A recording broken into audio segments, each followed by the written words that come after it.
Hello students, मेरा नाम वरुण है और आप सबका मेरे YouTube channel the study bye Varun पे स्वागत है। आज के इस सामाजिक एवं धार्मिक सुधार आंदोलन के सेकंड जो पार्ट है उसमें हम लोग बेसिकली दयानंद सरस्वती, विवेकानंद और अन्य लोगों के बारे में पढ़ेंगे।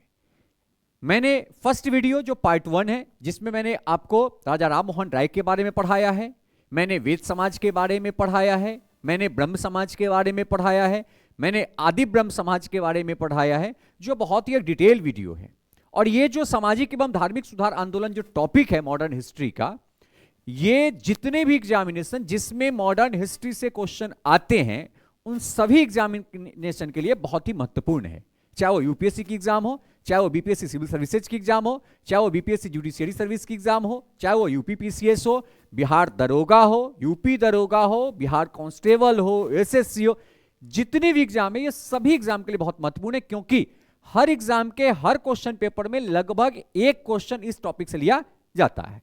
तो चलिए हम सामाजिक एवं धार्मिक सुधार आंदोलन के सेकेंड पार्ट को देखते हैं, जिसमें हमें किनसे स्टार्ट करना है? स्वामी दयानंद सरस्वती से करना है। स्वामी जी का जो बेसिकली जन्म है ये गुजरात के राजकोट जिला में एक जगह है टंकारा, वहां पर हुई थी। कब हुई थी इनका जन्म? 1824 ईस्वी में। जब ये बाल्यावस्था में थे उसी समय से इंटरनली इन्हें ये आभास हो रहा था, ये चाहते थे कि हम सन्यास धारण कर ले, मतलब हम गृह त्याग दें, हम ब्रह्मचर्य बन करके रहें। लेकिन अल्पायु में ही इनके पिता की मृत्यु हो गई। इनकी माता और ये बस इनके मां के ये एक ही संतान थे, जिसके कारण इनकी माता चाहती थी कि यह घर बसा करके उनके साथ रहे। कई बार बाल्यावस्था में यह प्रयास किए कि गृह त्याग दे, बट माता के द्वारा पुनः इन्हें लौटा करके लाया गया। लेकिन कुछ बुकों में ऐसा प्रसंग मिलता है कि 21 वर्ष की अवस्था में एक दिन नदी में स्नान करने के दौरान इन्होंने एक वहां पे नाटक का एक स्वरूप वहां पे पेश किया, और ये अपने माता को ये बता रहे हैं कि भाई मुझे एक मगरमच्छ ने पकड़ लिया है, जिस मगरमच्छ का ये कहना है कि अगर तुम सन्यासी बनते हो देन हम तुमको छोड़ देंगे, अन्यथा अगर तुम सन्यासी नहीं बनते हो तो हम तुम्हें खा जाएंगे। और ये अपने मां से प्रॉमिस करवाते हैं, और उस विकट स्थिति में इनकी मां के द्वारा ये आश्वासन दिया जाता है कि तुम सन्यासी बन जाओ। बट उन्होंने एक वहां पे एक क्लोज लगा दिया कि जिस दिन मेरी मृत्यु होगी दाह संस्कार तुम्हारे द्वारा ही किया जाएगा। और यही प्रसंग होती है। और इस प्रसंग के बाद स्वामी जी अर्थात मूल शंकर जो है ना, दयानंद सरस्वती, ये गृह त्याग देते हैं और 21 वर्ष की अवस्था में ये गृह त्याग करके सन्यास धारण करने के लिए अपने घर से निकल पड़ते हैं। जो सामने यहां पर लिखा भी हुआ है कि आर्य समाज के संस्थापक दयानंद सरस्वती का जन्म 12 फरवरी 1824 को गुजरात के मोरबी रियासत में टंकारा नामक स्थान पर हुआ था, जो गुजरात के राजकोट जिले में है। यह एक ब्राह्मण परिवार से निम्न आर्थिक स्थिति के ब्राह्मण परिवार से थे।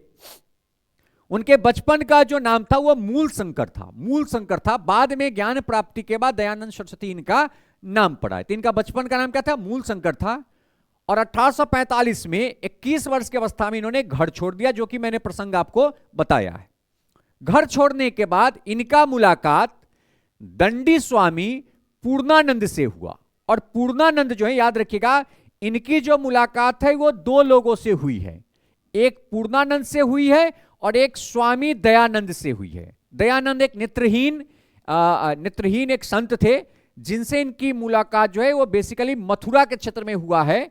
और ये जो पूर्णानंद है, इनसे इनकी मुलाकात गुजरात के क्षेत्र में ही हुआ था। तो 1848 में ही स्वामी पूर्णानंद से इनकी मुलाकात हुई, जिन्होंने इन्हें सन्यास की दीक्षा देकर के दंड धारण किया। दंड मतलब देखते हैं एक लकड़ी लोग रखा रहता है, जो बेसिकली कह सकते हैं कि धर्म का एक वो प्रतीक है। तो सन्यास की शिक्षा इन्होंने दयानंद सरस्वती ने किनसे लिया था? स्वामी पूर्णानंद से लिया था। दंडी स्वामी पूर्णानंद ने ही इन्हें दयानंद सरस्वती का नाम दिया। और ये जो दंडी स्वामी पूर्णानंद थे, इन्होंने मूल शंकर का नाम बदल करके इनका एक नया नाम क्या दिया? दयानंद सरस्वती।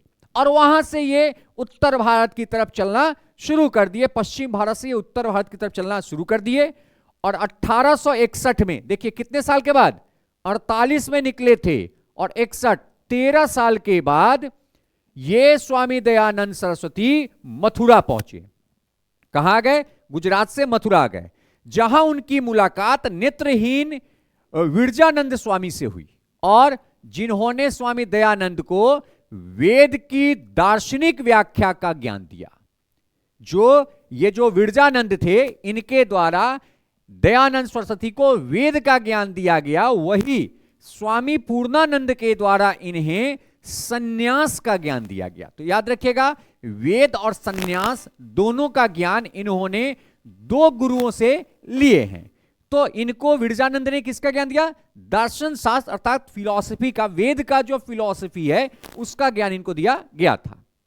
वह उनके शिष्य बन गए और स्वामी दयानंद तथा उनके गुरु विरजानंद दोनों ही पश्चात शिक्षा से अप्रभावित थे।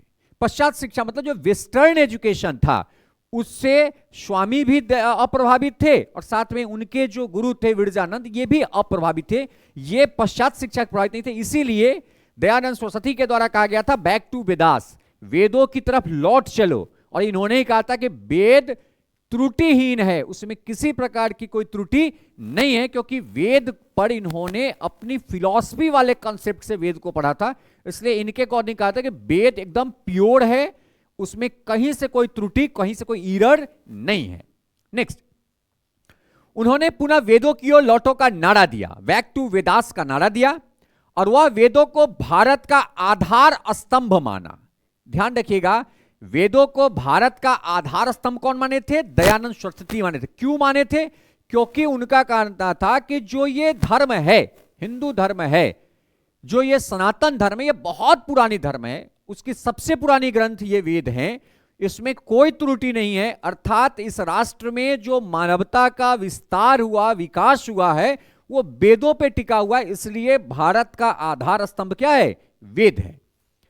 वह पहले ऐसे हिंदू सुधारक थे जिन्होंने बचाव के स्थान पर प्रहार की रणनीति अपनाई। प्रहार का मतलब कि आप वेदों को, आप सनातन धर्म को क्या करो? बचाओ नहीं, उनका प्रहार कीजिए अन्य धर्मों पर, ताकि इसका प्रचार प्रसार और अधिक हो सके। इसीलिए आर्य समाज की स्थापना इनके द्वारा की गई, जिसमें धर्म प्रवर्तित लोग को पुनः वापस करने की बात की गई, और जिसमें शुद्धि आंदोलन के द्वारा जो धर्म छोड़ गए लोग हैं उनको पुनः शुद्ध करके अपने जो सनातन धर्म है इसमें वापस करने का कार्य किया गया। इसलिए ये ऐसे व्यक्ति जिन्होंने धर्म सुधार में बचाव, धार्मिक बचाव नहीं किया, यह धर्म पे प्रहार करने का काम किए हैं। नेक्स्ट, 1863 में हिंदू धर्म के प्रचार के लिए आगरा में इन्होंने पाखंड खंडनी पताका लहराया था। पताका मतलब दंड धारण कर लिए थे, और दंड धारण करने के लिए इन्होंने किनसे ज्ञान लिया था? तो इनके पहले गुरु थे, उनका नाम क्या था? स्वामी पूर्णानंद। उनका पूरा नाम था दंडी स्वामी पूर्णानंद, जिन्होंने इनको सन्यास की दीक्षा देकर के दंड धारण किया था। और ये हिंदू धर्म के प्रचार के लिए आगरा में पाखंड खंडनी पताका फहराए थे, मतलब वहां पे इन्होंने हिंदू धर्म के प्रचार के लिए आयोजन किया था।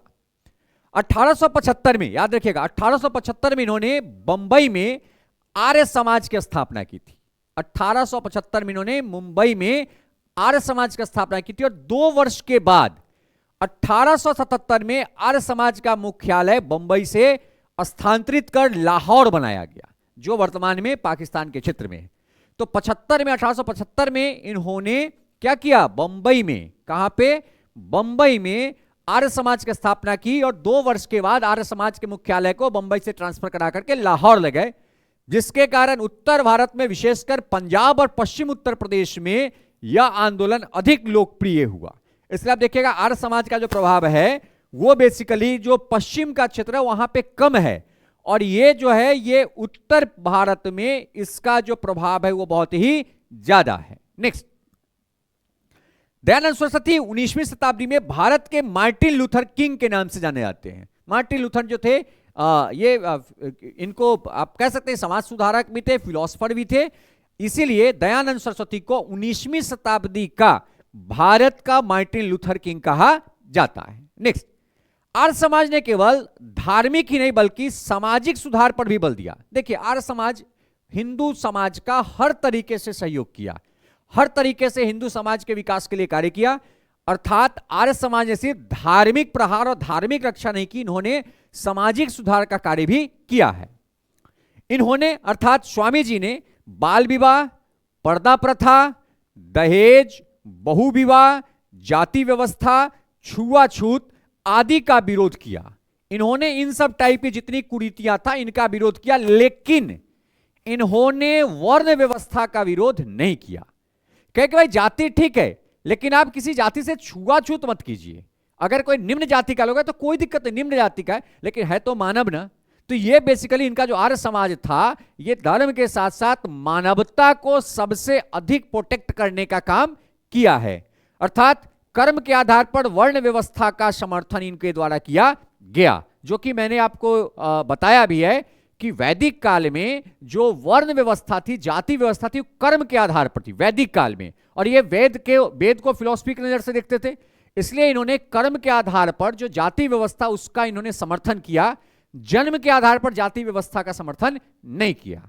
नेक्स्ट, जो कि मैंने आपको बताया था कि उत्तर वैदिक काल जब प्रारंभ हुई है तो उत्तर वैदिक काल में जन्म के आधार पर जाति का निर्धारण किया जाने लगा है। इन्होंने स्त्रियों की स्त्री सुधार पर बहुत अधिक बल दिया तथा समाज के सामने समानता का आदर्श रखा। इन्होंने कहा कि भाई स्त्री पुरुष दोनों समाज के अंग हैं, अर्थात इन दोनों को समाज में समान अधिकार दिया जाना चाहिए। ऐसा नहीं कि पितृ प्रधान हो और मातृ प्रधान नहीं हो। इन्होंने कहा कि नहीं, मातृ और पितृ प्रधान हो, दोनों को समाज में समान स्तर दिया जाए। अर्थात इन्होंने महिला के लिए, वुमेन इंपावरमेंट के लिए, महिला सशक्तिकरण, महिला को समान लाने के लिए भी काम किया है। नेक्स्ट, स्वामी जी ने अपनी व्याख्यान संस्कृति में देते थे। स्वामी जी का बेसिकली जो व्याख्या होती थी, जो प्रवचन होता था, संस्कृत में होता था, जिसके कारण क्या हुआ, प्रारंभ में संस्कृत जो थे वो बेसिकली एलाइट क्लास के लोगों की भाषा थी, जो पढ़े लिखे लोग हैं उनकी भाषा थी, जिसके कारण जो पढ़े लिखे लोग हैं वही इनके प्रवचन को समझते थे। जैसे आप जैन धर्म पढ़ेंगे तो जैन धर्म में क्या हुआ, प्रकृत भाषा, अर्थात उस समय के एलाइट क्लास के लोगों की भाषा थी। अर्थात अगर आप प्रकृत भाषा बोलते हैं तो जितने भी जो पढ़े लिखे लोग नहीं हैं वो आपसे नहीं जुड़ पाएंगे।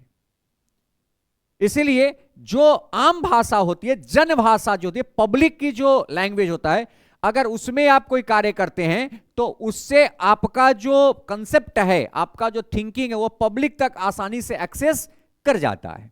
तो स्वामी जी प्रारंभ में संस्कृत भाषा में अपने प्रवचन देते थे, लेकिन 1872 में कलकत्ता में इनकी मुलाकात ब्रह्म समाजवादी नेता केशव चंद्र सेन से हुआ, जो कि कल के क्लास में आप पढ़े हैं कि ब्रह्म समाज के ये नेता थे केशव चंद्र सेन, जिनसे स्वामी जी की मुलाकात हुई तथा केशव चंद्र सेन के सुझाव पर संस्कृत के बजाय हिंदी में व्याख्यान देना स्वामी जी के द्वारा शुरू किया गया। तो याद रखिएगा, दयानंद सरस्वती को हिंदी में अपने व्याख्यान करने के लिए प्रथम बार आग्रह तथा सुझाव किसके द्वारा दिया गया, केशव चंद्र सेन के द्वारा दिया गया। कब, 1872 में। कहां पर, कलकत्ता में दिया गया। और तब से स्वामी जी के द्वारा, दयानंद सरस्वती के द्वारा, स्वामी दयानंद सरस्वती के द्वारा अपने व्याख्यान को हिंदी में देना शुरू किए। इससे प्रेरित होकर के 1874 में स्वामी जी के द्वारा सत्यार्थ प्रकाश हिंदी भाषा में लिखा गया, जिसमें उनके सभी मूल विचार संकलित हैं। क्योंकि पहले उनका मूल विचार संकलित होता था संस्कृत भाषा में, लेकिन जब केशव चंद्र सेन से प्रेरित होकर के, केशव चंद्र सेन के सुझाव से, आग्रह से हिंदी में व्याख्यान करने लगे, तो इन्होंने अपने जितने भी मूल विचार था, इनका जो बेसिक कंसेप्ट था, उन सभी बेसिक कंसेप्ट को इन्होंने एक पुस्तक में लिखा हिंदी भाषा में, जिसका नाम था सत्यार्थ प्रकाश। अर्थात सत्यार्थ प्रकाश जो है वो स्वामी जी के द्वारा लिखी गई है, जिसमें हिंदी भाषा में स्वामी जी के द्वारा जितने भी इनके मूल विचार थे उसका संकलन मतलब उसका कलेक्शन किया गया है। इसके अतिरिक्त वेद भाष्य, भूमिका, अद्वैत मत का खंडन तथा पंच महायज्ञ विधि भी हिंदी में स्वामी जी के द्वारा लिखा गया। नेक्स्ट, स्वामी दयानंद सरस्वती ने शुद्धि आंदोलन चलाया। शुद्धि आंदोलन जिसमें क्या होता था कि कोई भी धर्म परिवर्तन करके हिंदू धर्म छोड़ के गया है पुनः हिंदू धर्म में आना चाहता है तो आइए हवन कुंड में हवन वन कीजिए, आप शुद्ध हो गए और आप पुनः हिंदू धर्म में आ सकते हैं। तो स्वामी जी के द्वारा शुद्धि आंदोलन चलाया गया, जिसके अंतर्गत हिंदू धर्म का परित्याग करके अन्य धर्म अपनाने वालों के लिए पुनः हिंदू धर्म में वापस आने का मार्ग खोल दिया गया। क्योंकि हमारे समाज में कुरीतियां थी कि भाई एक बार धर्म छोड़ दिए तो आप पुनः अपने धर्म में नहीं आ सकते हैं, और ये प्रहार करने का काम करते थे। तो इन्होंने कहा कि नहीं, आप शुद्धि के तहत आप अपने आप को शुद्ध करके पुनः अपने धर्म में लौट सकते हैं। इन्होंने 1882 में गायों की रक्षा के लिए गौरक्षणी समिति बनाई, जिसका मूल काम था गायों की रक्षा करना। इन्होंने समाज के सभी वर्गों के लिए वेद पढ़ने पर और यज्ञोपवीत धारण करने का पक्ष लिया। कहा कि भाई समाज के हर वर्ग के लोग यज्ञ करेंगे, कोई दिक्कत नहीं है, कोई ऊंच नीच निम्न जाति उच्च जाति नहीं है, और सभी जाति के लोग क्या पढ़ेंगे, वेद पढ़ेंगे। पहले समाज में एक ऐसी कुरीतियां थी कि जो ब्राह्मण है वही शास्त्र पढ़ेगा, अन्य जाति जो है ना वो शास्त्र नहीं पढ़ेंगे। स्वामी जी के द्वारा कहा गया कि नहीं, हर वर्ण के हर जाति के लोग को वेद पढ़ने का अधिकार है, वो वेद पढ़ सकते हैं, क्योंकि वेद हर जाति के जो हिंदू धर्म को मानते हैं सबके लिए ये एक महान ग्रंथ है। नेक्स्ट, स्वामी जी पहले व्यक्ति थे जिन्होंने स्वराज शब्द का प्रयोग किया तथा स्वदेशी पर बल दिया और हिंदी को राष्ट्रभाषा का दर्जा दिया। आप देख लीजिए कि एक ब्रह्म समाज के नेता केशव चंद्र सेन से प्रेरित होकर के स्वामी जी के द्वारा हिंदी को भारत का राष्ट्रभाषा का दर्जा दिया गया। अर्थात भारत की राष्ट्रभाषा का दर्जा सबसे पहले किस समाज सुधारक के द्वारा दिया गया था, तो दयानंद सरस्वती, स्वामी दयानंद सरस्वती के द्वारा दिया गया था। और स्वदेशी शब्द या स्वदेशी का उपयोग पर भी सर्वाधिक बल इनके द्वारा दिया गया था, और इन्होंने स्वराज शब्द का प्रयोग किया था। नेक्स्ट, कुछ विरोधियों के द्वारा 1883 में 30 अक्टूबर को दिवाली के दिन अजमेर में इनका देहावसान हो गया, और अजमेर में इनकी क्या हो गई, मृत्यु हो गई। कहा जाता है कि कुछ लोगों के द्वारा पारा दे दिया गया था, या कुछ लोग कहते हैं कि वो कांच का टुकड़ा पीस करके इनके आहार में डाल दिया गया था, जिसके कारण स्वामी जी की मृत्यु 1883 में हो गई। नेक्स्ट, शिक्षा के क्षेत्र में स्वामी दयानंद सरस्वती ने उनके अनेक अनुयायियों का विशेष योगदान रहा। उनके जितने भी अनुयायी थे वो सब लोग शिक्षा के क्षेत्र में बहुत काम किए। जो दयानंद एंग्लो वैदिक का आप नाम सुनते हैं, डीएवी स्कूल और डीएवी कॉलेज का नाम सुनते हैं, वो सब इन्हीं के जो फॉलोअर्स थे उनका देन है। नेक्स्ट, स्वामी जी के बाद अंग्रेजी भाषा को लेकर लाला हंसराज और स्वामी सदानंद में मतभेद हो गया तथा लाला हंसराज और लाला लाजपत राय अंग्रेजी माध्यम से शिक्षा देना चाहते थे, क्योंकि मैंने पहले बताया है कि स्वामी जी और स्वामी जी के जो गुरु थे ये पाश्चात्य शिक्षा से अनभिज्ञ थे।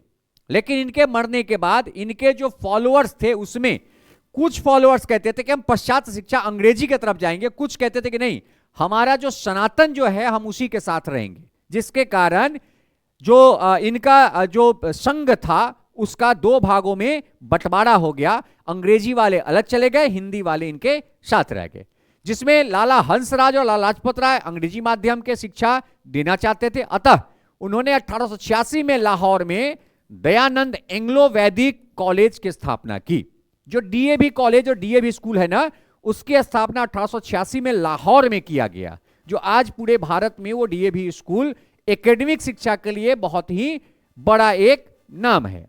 नेक्स्ट, स्वामी सदानंद, लेखराज तथा मुंशीराम भारत की प्राचीन शिक्षा पद्धति के आधार पर शिक्षा देने के समर्थक थे, जिसके कारण स्वामी सदानंद ने 1902 में हरिद्वार के कांगड़ी में गुरुकुल विश्वविद्यालय की स्थापना की। तो यहां पे डीएवी एंग्लो वैदिक जो स्थापित हुआ वो अंग्रेजी माध्यम से शिक्षा देने के लिए, इसलिए आज भी देख रहे हैं वो सीबीएसई बोर्ड से है।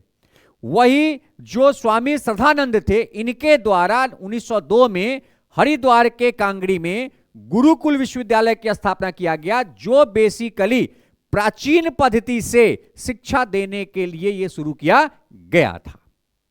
ठीक है, अब हम लोग देखते हैं स्वामी जी के बाद जो दूसरे समाज सुधारक और धर्म सुधारक हैं, महान व्यक्ति, जिनका नाम है स्वामी विवेकानंद, जिनका जो पीरियड है, इनका जो पूरे जन्म जो है वो 1863 से लेकर के 1902 का पीरियड है। बहुत ही कम अवस्था में, मात्र ये आप देख सकते हैं कितने दिन में मर गए, ये 39 साल की अवस्था में, 63 में जन्मे और ये 2 में मर गए। तो आप यह देख लीजिए लगभग 39 साल की अवस्था में इनकी मृत्यु हो गई, बीमारी से इनकी मृत्यु हो गई थी।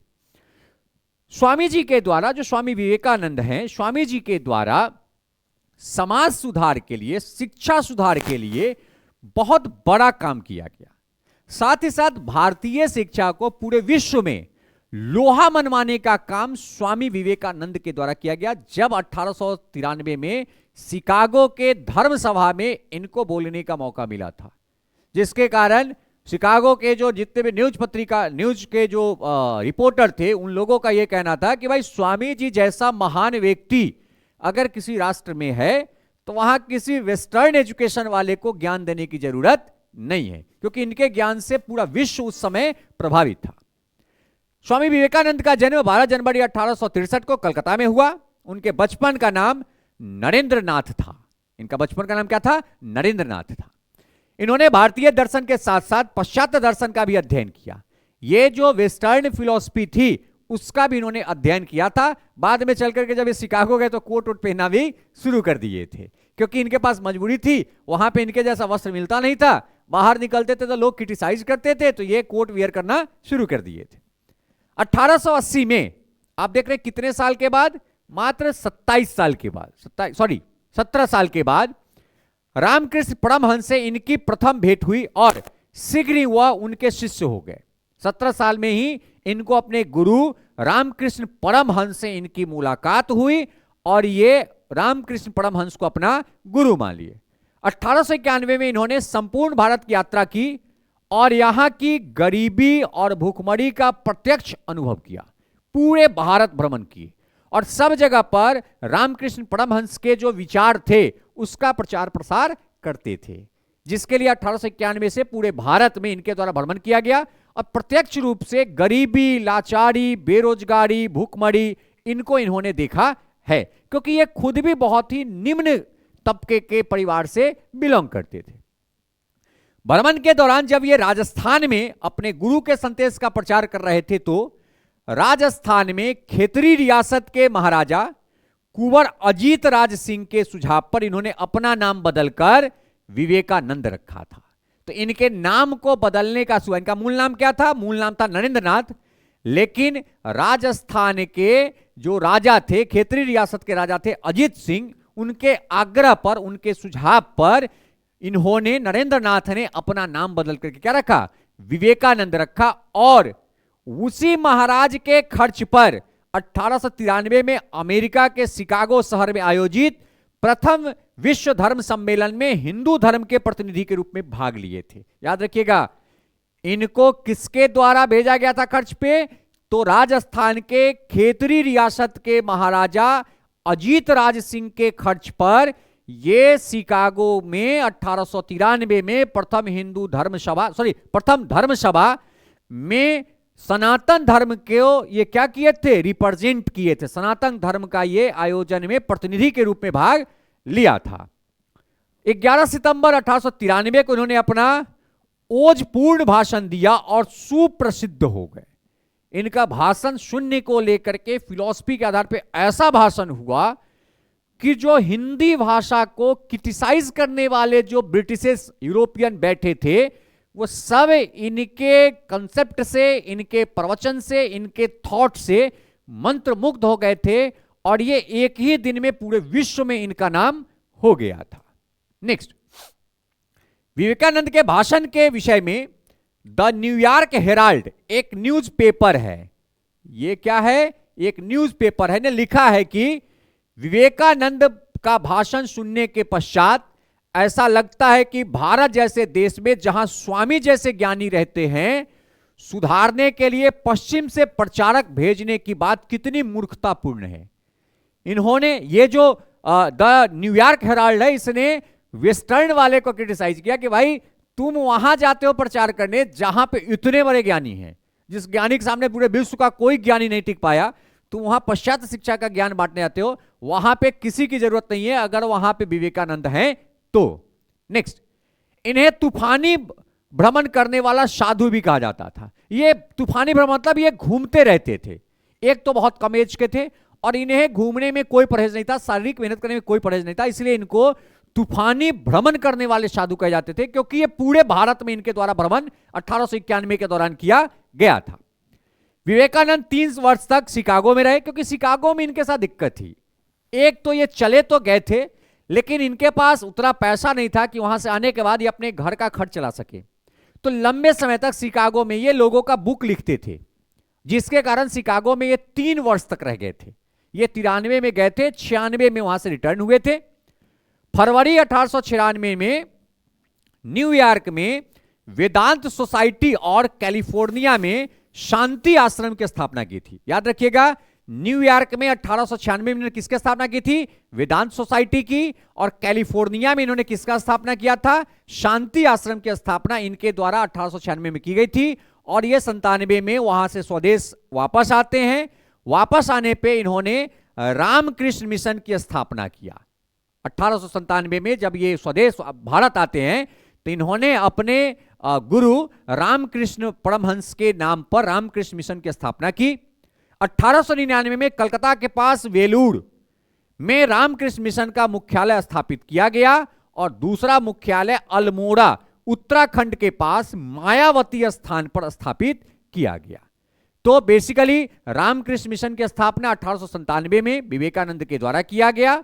1899 में कलकत्ता के पास वेलूर मठ जो है वहां पर रामकृष्ण मिशन का मुख्यालय स्थापित किया गया और दूसरा मुख्यालय उत्तराखंड के अल्मोड़ा में स्थापित किया गया।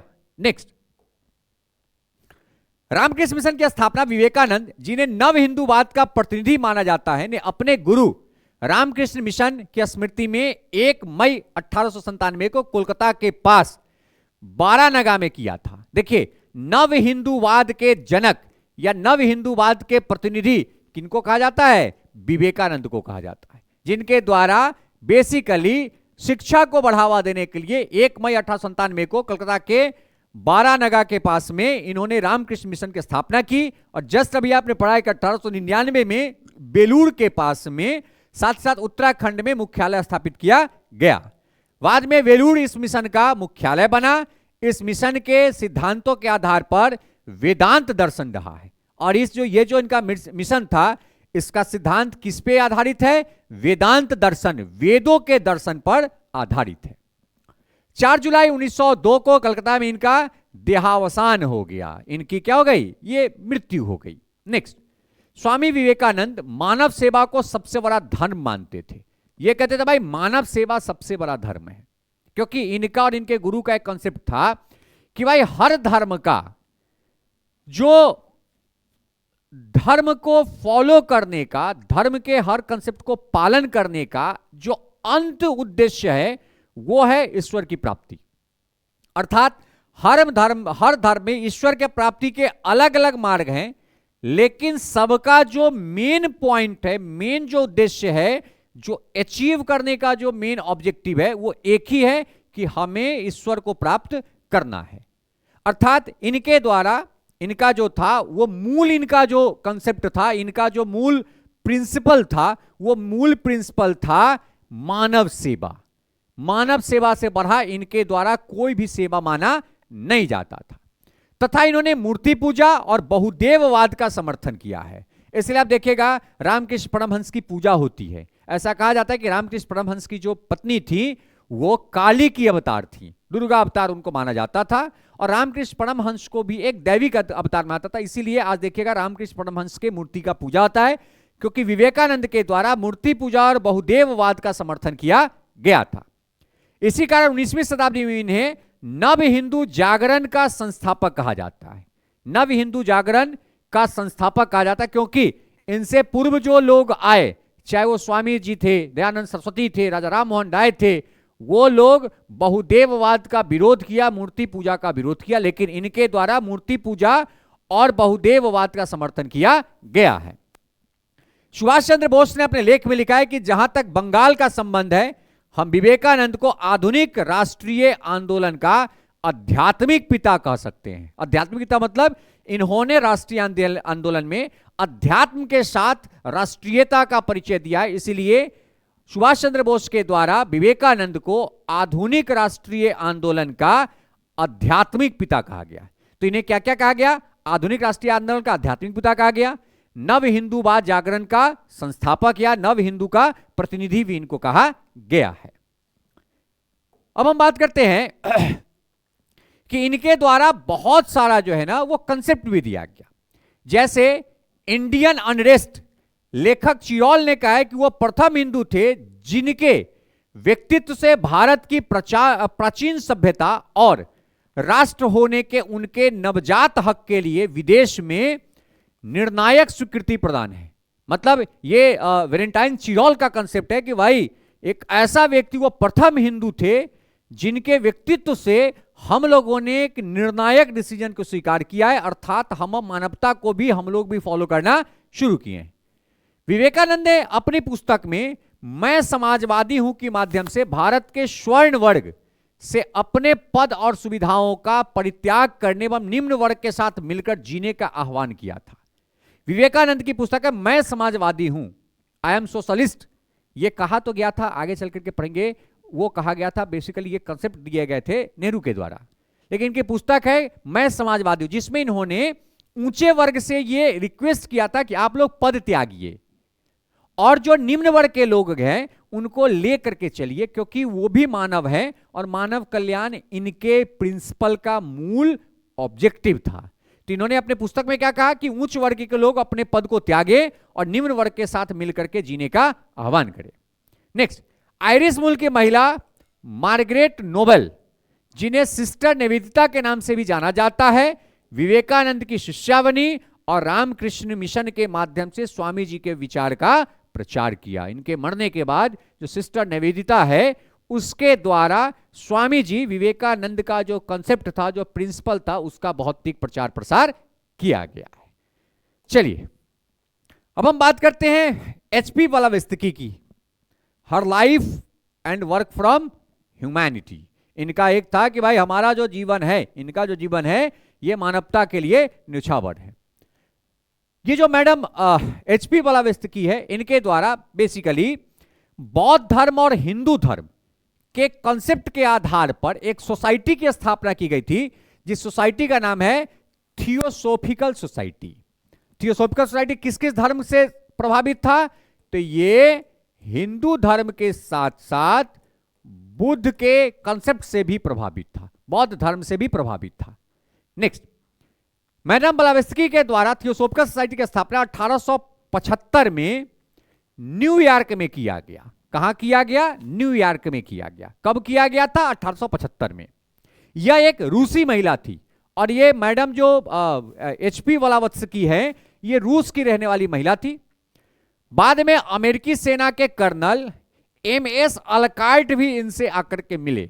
इसके बहुत सारे बुक में आप देखिएगा कि थियोसोफिकल सोसाइटी के संस्थापक में मैडम एचपी ब्लावत्स्की और अलकार्ट का नाम भी रहता है, और अलकार्ट के मरने के बाद एनी बेसेंट इस जो सोसाइटी इसकी अध्यक्षता किए थे। नेक्स्ट, 1879 में इसका प्रधान कार्यालय न्यूयॉर्क से मुंबई लाया गया और ये कहां पे आ गया? भारत में आया, जिसके कारण जैसे ही भारत में मुंबई में इसकी सोसाइटी की मुख्यालय आई, थियोसोफिकल सोसाइटी का जो प्रचार प्रसार है वो बहुत अधिक बढ़ा।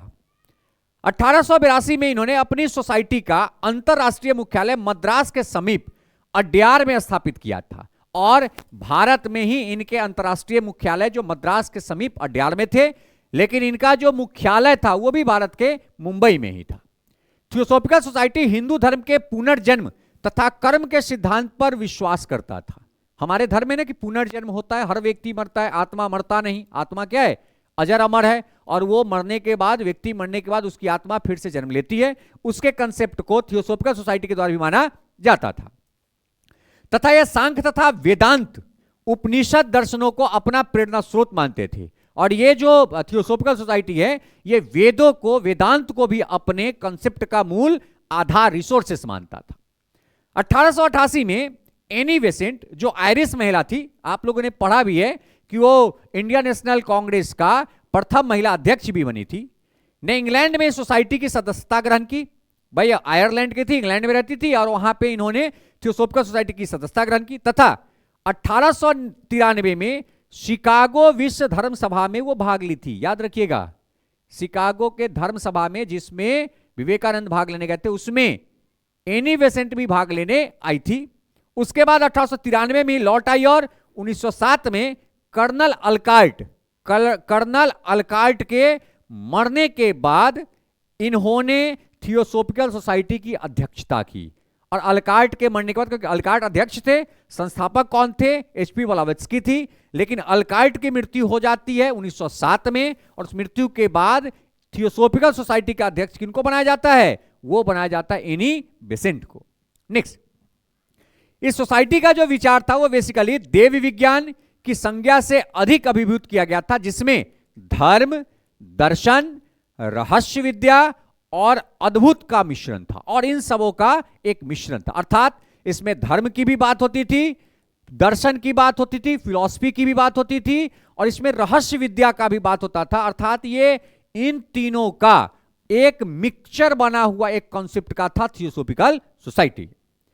थियोसोफिकल सोसाइटी ने अपने दार्शनिक सिद्धांत का मूलतः हिंदू और बौद्ध धर्म को माना है। अर्थात थियोसोफिकल सोसाइटी का जो सिद्धांत है, जो प्रिंसिपल है, वो प्रिंसिपल का स्रोत कौन सा धर्म है? तो वो हिंदू और बौद्ध धर्म इनके प्रिंसिपल का स्रोत है। बेसेंट ने 1898 में बनारस में सेंट्रल हिंदू कॉलेज की नींव रखी, क्योंकि भाई ये शिक्षा को बढ़ावा देने का काम करते थे। तो एनी बेसेंट जब इसके अध्यक्ष बनने से पूर्व जब ये सदस्यता ग्रहण करने के बाद भारत आई, तो 1898 में बनारस में सेंट्रल हिंदू कॉलेज की नींव रखी, जहां हिंदू धर्म और पाश्चात्य वैज्ञानिक विषय पढ़ाए जाते थे। जहां पे हिंदू धर्म की बात होती थी, वेद पढ़ाया जाता था, और जो वेस्टर्न साइंटिफिक जो कोर्स होते थे उसको पढ़ाया जाता था। आगे चल करके 1916 में मदन मोहन मालवीय के प्रयास से यह कॉलेज बनारस हिंदू विश्वविद्यालय के रूप में विकसित हुआ, और आगे चल करके यही बीएचयू के नाम से, बनारस बीएचयू के नाम से यह विकसित हुआ, जो आज भारत के एक बड़े यूनिवर्सिटी में काउंट किया जाता है।